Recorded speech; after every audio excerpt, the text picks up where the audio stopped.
Welcome back to Yahoo Finance. Well, SpaceX founder and CEO Elon Musk says his Starlink internet satellites are up and running in Ukraine as the country takes a hit over a barrage of airstrikes. Let's bring in Yahoo Finance's Inez Ferre for more details. And Inez, a top Ukrainian official actually appealed directly to Musk for help here, right?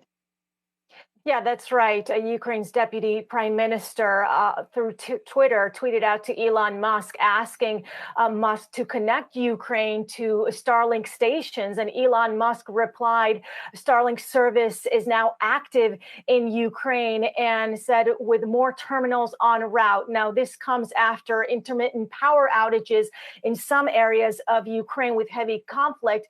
And of course, the fear is that as the conflict continues, that there will be areas with power outages with communications not accessible to people in the area. So as far as what Starlink is, just to back up for a second, Starlink is SpaceX's project, which is thousands of satellites in low orbit, just above 300 miles above Earth. Right now, there's over 1,400 of them, and the plan is to have tens of thousands of them in years to come to be able to connect the world to a high broad internet, so high-speed internet. And this would be in remote areas especially. So rather than connecting through fiber optic networks or through cell towers, you're connecting via these satellites. As far as the rollout is concerned, this service has been rolled out in some areas of the US, of the UK.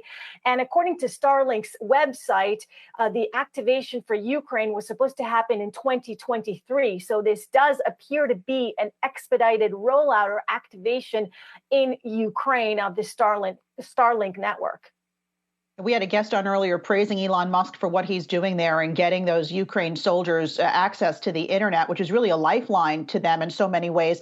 But Inez, how feasible is it that Starlink can work across the entire country of Ukraine? Well, in order to be able to access that internet connectivity, you need a dish on the ground. You need a Starlink kit, as it's called, which includes a router. So provided that these can get into the hands of Ukrainians, then the next question is the scalability. Right now, as far as users are concerned, the service counts on more than 140,000 users. But what if you got millions of users on there? So millions of Ukrainians who are using this Starlink service. It's yet unclear as to the scalability as far as the internet speed that you'll be getting when more and more people do connect. But again, you do need that dish, you do need that router to be able to connect. Inez, this isn't the first time Starlink has come to the rescue, right? They also helped in Tonga when there was that underwater volcano that exploded.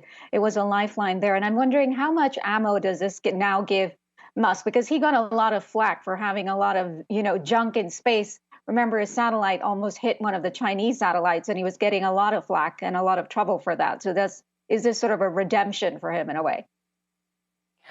Yeah, it certainly is. I mean, when you're talking about trying to get into remote areas where there is no power, where there is no communication, and you're depending on satellite communications, this is sort of a perfect scenario to be able to use this service, this satellite service, in order for soldiers to be able to communicate, in order for people to be able to communicate and to keep those communications going. I mean, the whole entire premise of this is to be able to get internet connectivity to remote areas, to areas where there is no internet connectivity.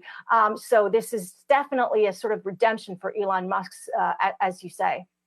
And a lifeline to Ukraine at the moment. Okay, Inez Ferre, Yahoo Finance. Thank you so much for that.